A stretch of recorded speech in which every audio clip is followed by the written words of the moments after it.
You may already know the legend of King Tutankhamun's space dagger, an iron weapon forged from the rock of meteorites and entombed with the ancient Egyptian pharaoh. Now a new study has revealed more details about this most fascinating and mysterious of artifacts. A thorough chemical analysis involving high-resolution photography and X-rays has revealed the type of meteorite that the dagger was most likely forged from, as well as the process used to make it. What's more, it seems that the object wasn't made in Egypt at all, but was rather presented as a gift to King Tut or one of his ancestors.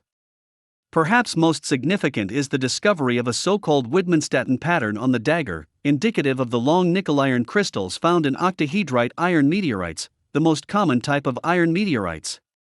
To understand the manufacture and origin of the dagger, we conducted on-site non-contact, non-destructive two-dimensional chemical analysis for the dagger, planetary scientist Tomoko Arai, from the Chiba Institute of Technology in Japan, told Gizmodo. We noticed a cross-hatched texture present in places for the both sides of the dagger, suggesting Widmanstätten structure, typical of an octahedrite iron meteorite. That was our wow moment. For that pattern to be retained, a relatively low-temperature forging technique was most likely used to mold the weapon. The researchers think that the dagger was crafted at temperatures under 950 degrees Celsius, 1742 degrees Fahrenheit, much higher than that, and the pattern would have disappeared. This origin story for the object is backed up by the black spots on the blade and inside a crack on the blade's surface. These sulfur-rich areas are most likely caused by the heating up of troilite, an iron sulfide mineral found in iron meteorites. As for the chemical composition of the hilt, the analysis reveals that the decorative stones were most likely fixed with lime plaster, not a process that was commonly adopted in Egypt until much later in history. That means the dagger most likely came from elsewhere. The researchers point out that the Amarna letters might give us some clues here.